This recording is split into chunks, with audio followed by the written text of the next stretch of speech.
And I think at the beginning of this, we were charged with the question, as Senator Madaleno pointed out quite well, that how would we implement the recommendations for what it would, how we could have world-class schools in the state of Maryland? That was the question. That was what the work group was charged to do. We weren't charged with coming up with a budget. We weren't charged with finding revenues to offset. We weren't charged with finding opportunity costs. We were charged with finding a formula. We debated different pieces of it. We looked at different recommendations. I don't remember other proposals being suggested. I don't remember other ideas being brought to the table. I remember a lot of respectful debate, but at the end of the day, there wasn't an alternative. So we can get lost in the cost share and the cost for the locals, and it's really easy to kind of, winners and losers. I mean, at the end of the day, the questions are pretty simple. Are children today able to maximize their God-given potential based on the quality of Maryland public schools? The answer to that question today, despite a lot of our great efforts, is no. The answer is no.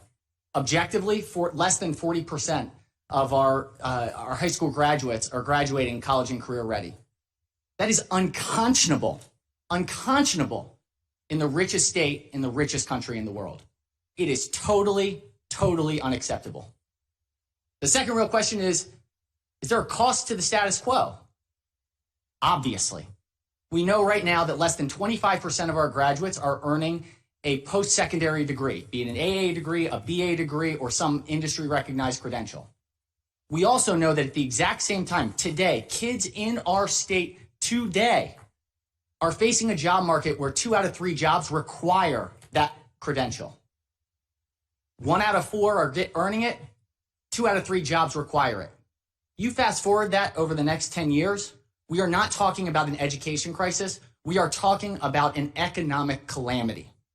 That is the path that we are on with the status quo. So if we're worried about revenues and taxes and opportunity costs, I get it. There are a lot of tough choices. But this is a moment of consequence. This is a moment when people stand up and say, this is who we are and this is what we believe.